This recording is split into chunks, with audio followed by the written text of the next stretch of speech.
What's up, Chatbot builders? Just got back vacation to Alaska. I'm rocking a new hat here, bear on it. Shout out to Sitka. So, getting back into the swing of things today, I want to talk about deliverables. Okay, you build a chatbot for a client. What do you actually serve them? What do you actually give them? Okay, can make this chatbot little bubble widget with a bug for a pest control company, and it dances around and it opens up. Ignore this styling because I've been testing some things on here for another video. Anyway, what do we give the customer? Which is the main question. What are we going to give them? And the answer to this, it's actually going to depend. There's a lot of different things that you can do depending on who your client is. What is their technical level? Who else is on their team? What does their back end look like? And these are things that you as a chatbot builder need to take in mind and keep in consideration for, because it's going to change how these account setups go down. So I'm just going to run through a couple of different options. And then at the end, I actually got client permission to show a video that I sent to him, educating him on our solution that we built. So a little teaser. Let's jump into it. Option one. This is a script tag. Okay. What is a script tag? So if you are in a chatbot building platform, and it doesn't matter if it's VoiceFlow or Chatbot Builder or BotPress, they're all going to export the same thing, which is a script tag, which is an HTML tag that lets the browser know when they hit the web page, hey, here's some JavaScript I'm about to serve. And each of these, if you take a little bit closer look, it communicates with the backend servers of the various chatbot building platforms. Window.voiceflow.chat.load. We've got a cdn.voiceflow.com, chatbotbuilder.io/webchatplugin.js, cdn.botpresscloud. So the most basic thing that you can do is just give the client the script tag. You can send this in an email. There you go. Built this thing. It's yours. Do with it whatever you want to, right? And then they can go and install it on their website if they have the capabilities to do that. So that's option one. Now, in this instance, keep in mind, if you just send them a script tag, where is the chatbot hosted? It's hosted on your own account, right?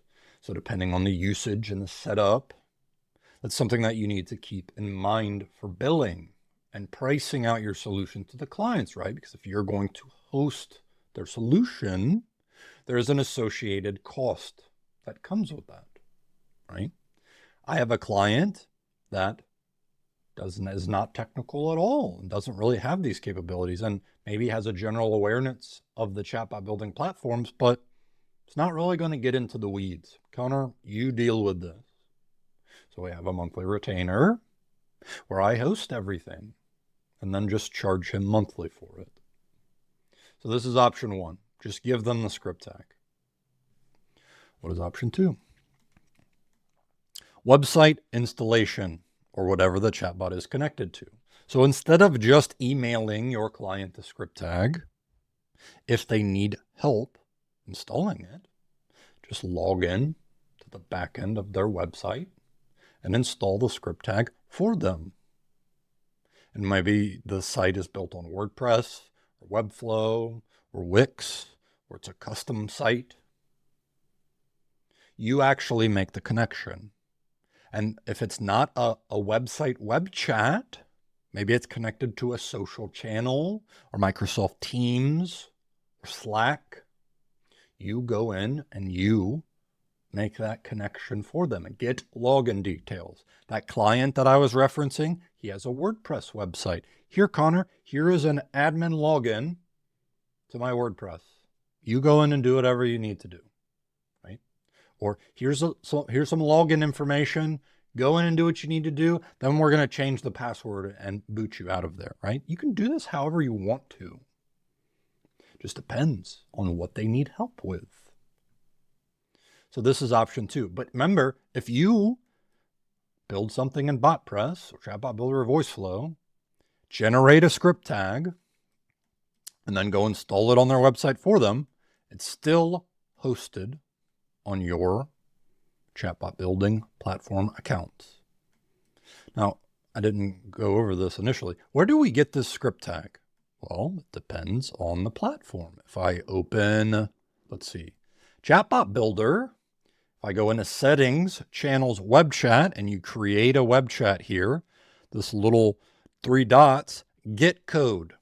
Okay, and I click this and it copies it to the clipboard for me. So that's how I get the script tag for Chatbot Builder. If I'm in VoiceFlow, you open up your project, you come into the Integration tab, Web Chat. Here we go. Paste this code snippet before the closing body tag. Copy, there's your script tag. Then in BotPress, you go into the BotPress Cloud, Web Chat, Share, there's your embed code. So it just depends on the builder, but all of them serve the same thing. So they're going to make it easy for you to go get that, because without it, it's going to be a little bit more difficult for you to interact with their services. So option 1, just give them the script tag. Option 2, make the actual connection for them. What is option 3?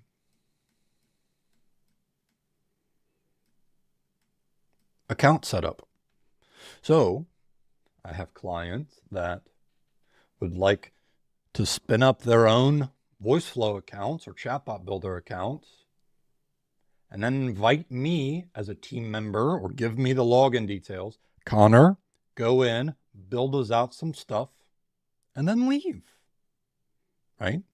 Which kind of makes sense for, some clients, because they maintain the ownership of it. They don't have to be as reliant on me from a hosting perspective. And I have no problem providing this solution to them, but there will be some education on the back end, right? Because there's a decent chance that it's, Connor, will you walk me through all of this stuff on the account after you're done? And the answer is, of course, comma, I'm going to charge you more in a setup fee for this, because that education takes more time. And the videos that I'm going to have to make, the things that I will write up and provide you from documentation, because that's what they want. It's perfectly fine. You do not have to remain attached to me indefinitely to get a chatbot solution. I think that that's a little bit silly. If that's what you need and want, sure. I'm here as a store of value and as a resource. But I have no problem working with clients that want to get up to speed as quick as they can and get running. And then, hey, if you want your own team to take things over, it's completely fine. No problem. So this is option 3.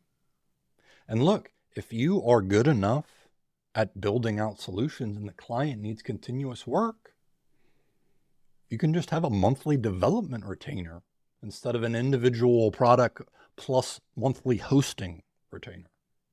I have clients right now that are in conversations with me for that. We've got a lot of stuff we want to build, Connor. How about we just put you on monthly retainer and you just build as much stuff as you can in our accounts? Okay, sure. Sounds great. You hold the bow, I'm an arrow. Fire me in whatever direction you want. That's option 3. And then, look, you can still go and do all of these things in option 3. It's not, you don't just pick one, right? Hey, by the way, here's the script tag. Hey, by the way, I just built this in your account. I'm going to go ahead and install it for you on your Webflow website as well. I'm going to connect this to Slack for you or Microsoft Teams or wherever you want this from a UX perspective. The other thing, okay, you've got a script tag. Where do you put it? Here we go.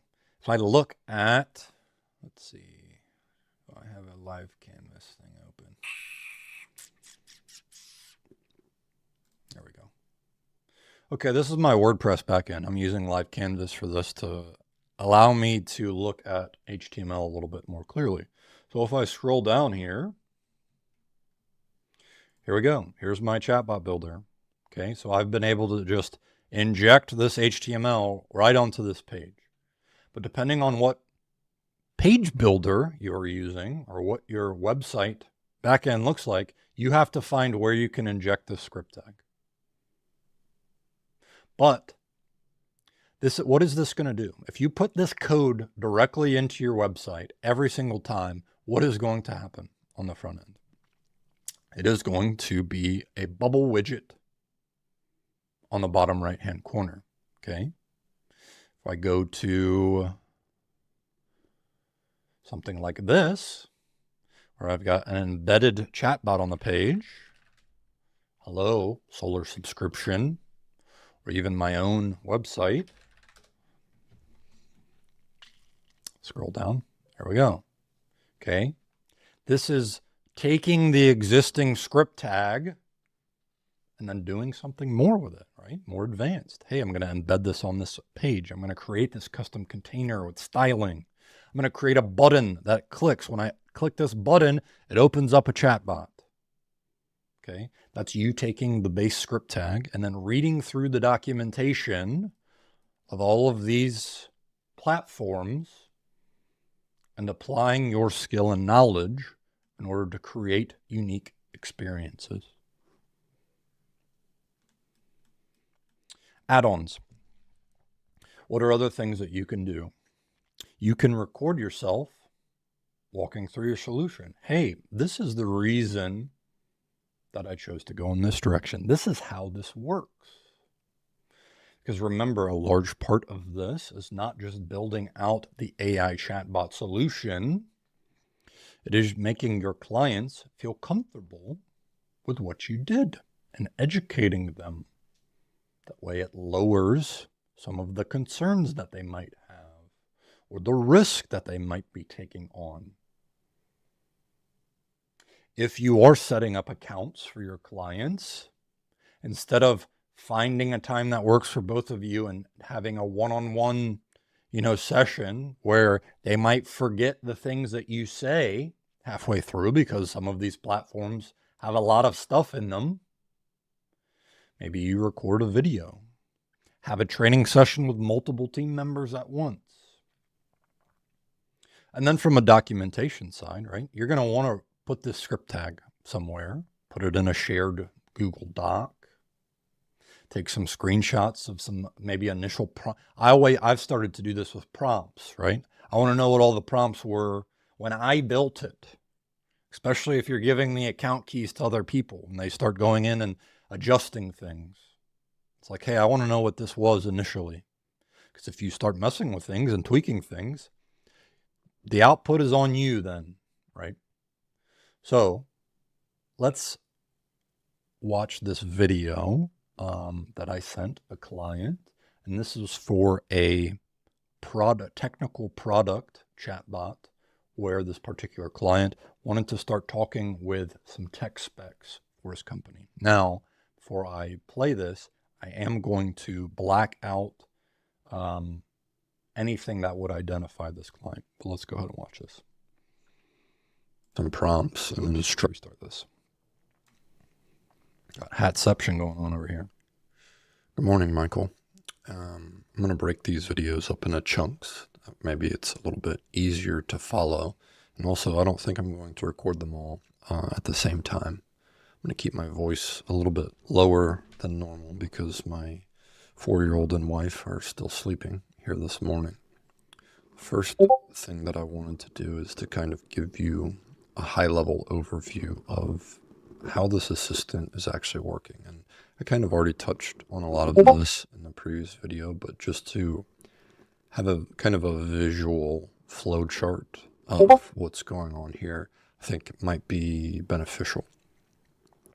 So we obviously have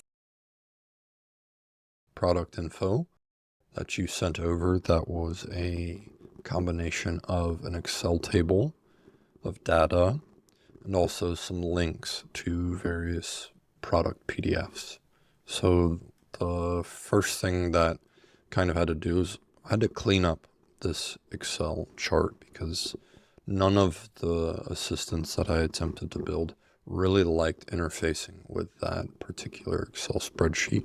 And in one case, didn't even register it at all, which is why you initially saw the assistant not really working that great when asking specific questions on that table.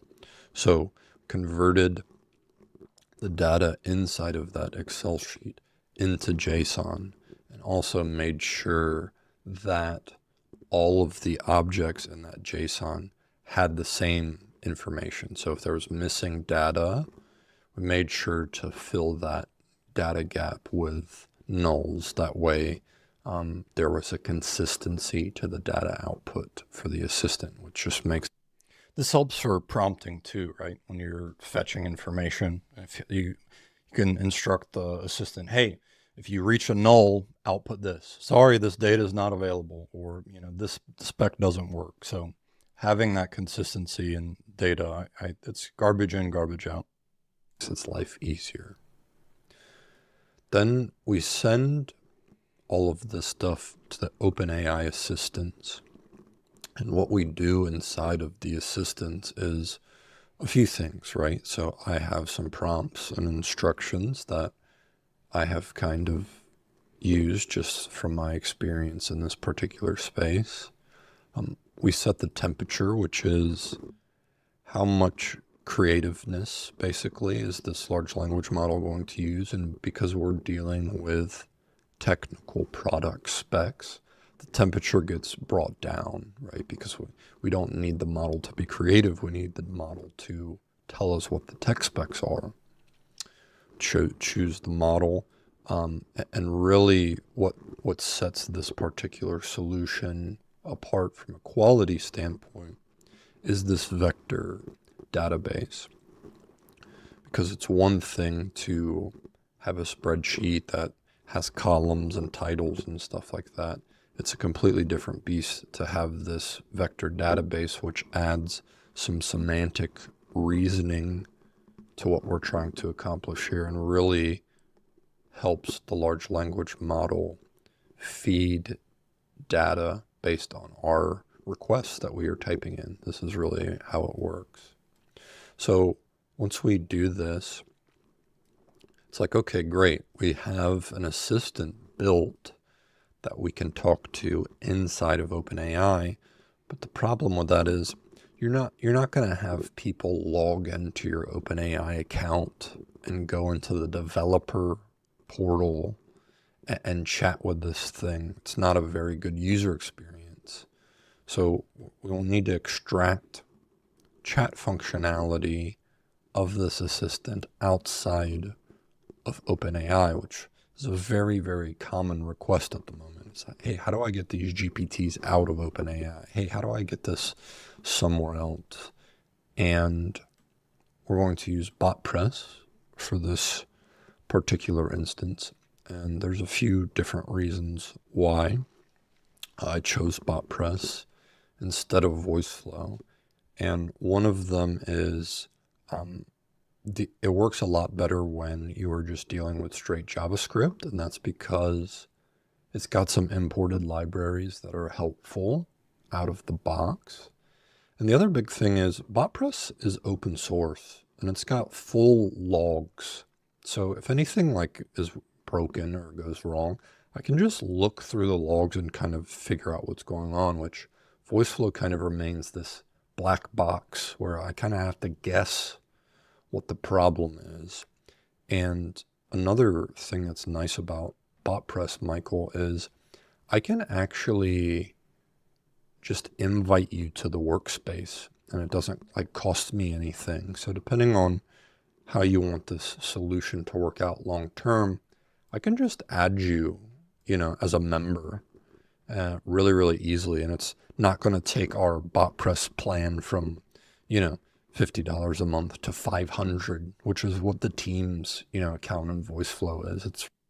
This video was recorded back in June the voice flow Teams plan has come way down and become much more user-friendly.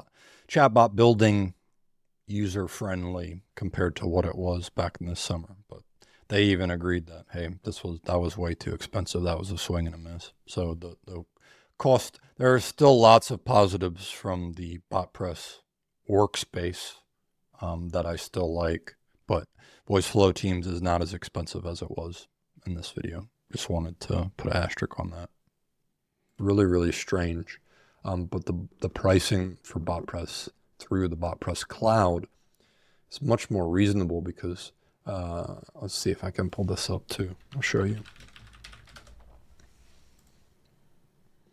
So we can just like add collaborators like in this drag and drop thing, which it's kind of like a la carte, which I really, really, enjoy. And also, depending on how you want to build out the rest of your product line, we might do multiple bots instead of kind of one giant bot, but we can discuss that later for sure. But anyways, that's kind of why I've decided to go in the BotPress direction. I just think it's a better solution for us here. So what's inside of BotPress, right?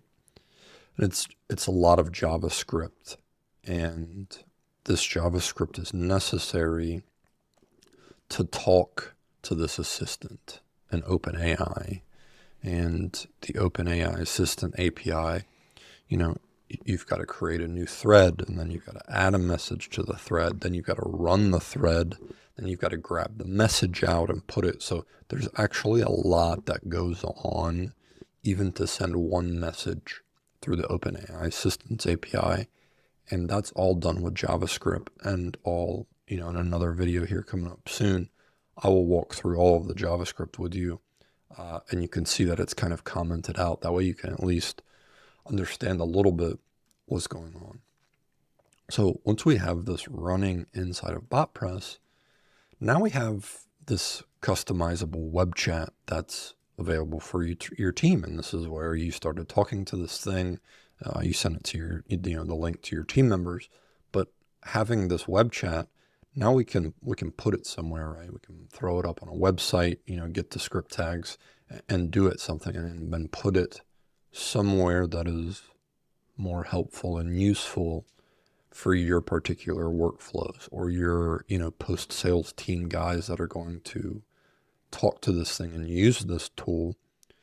We can do something with it instead of, here is my login to the OpenAI Assistants backend, which would be this weird shared login where people would have access to, potentially modify and mess this thing up. And this is why we go through all of these steps, right? All right, so you guys you get the gist, right? Which is, hey, I'm just going to walk through kind of a high-level overview of what I just did. And I know I only showed you one of those videos, but that was one of like 4 or 5 videos of me going through, all right, here's what I set up in the assistant side. Here's what I set up inside of BotPress. Here's that works. So you might think, Connor, like, that's a lot. And the answer to that is, yeah, I mean, I think that in order to provide quality solutions to clients, this is kind of part of the game, right? And you also have to keep in mind, this particular client was testing me out, right? Connor, prove to me that you can do this. I want to do this long term, which is a lot of additional work. So why wouldn't I go above and beyond to the best of my ability to help try and gain this client as a long-term relationship? And that particular video and the rest of those videos and how I explained that solution, it only solidified that it was a good idea for them to continue working with me. And now they have me on monthly retainer. So it's a win-win for everybody. Now there's always a chance that they could have just taken all of those videos and all of the work that they'd done and given it to one of their own developers and say, hey, this guy just did all this stuff. I want you to learn what he did and, kind of carry the torch and keep going. That's fine, right? I got paid for my time, right? It's not like it was free. I charged them for that first MVP. I charged them for those first videos, right? It wasn't a ton of money, but if they would have went in their own direction and I never heard from them again, I would have been fine, right? I would have just kept going. I would have found new clients. I would have done the same thing over and over again until I found something that sticked. And that's it, right? There's no, you have to do this, you have to do that. You have to have this structure. You have to force your clients to use your hosted solutions so you can get a monthly margin on them. You don't have to do anything. And I think that's the point of this video, right? There are a lot of things that might be considered valuable to a client. So you can be flexible and help them out, or you can try to package and productize your service and say, hey, these are the rules of engagement. It just depends what you want, but there are certainly multiple ways that you can go about this. And there are multiple ways that you can deliver chatbots to clients and put them in different places. But these are the basics. Get a script tag from a builder after you build out the chatbot logic. Give it to them and or apply it directly onto their website. And then explain to them the solution. It doesn't have to be super complicated, but it should probably be something. And that will only boost your own particular authority and help the clients understand what is going on, which is a particular piece of technology that continues to change and upgrade and gain capabilities and functionalities and do useful things as part of their workflows inside of their businesses on a day-to-day basis. So help them. Help them in whatever way they need. Or do whatever you want. Anyways, hopefully this will be the first of many videos to come here in the middle of fall. I know I've kind of fallen off here over the past maybe 6 to 8 weeks, but I've started a bunch of new projects. I had one on vacation. My wife has a torn ACL. There's a lot going on here at Connor's world, but I hope you all are building cool things and your clients are appreciating all of the hard work that you're doing. Anyways, hope you found this helpful. Happy building out there. Talk to you soon.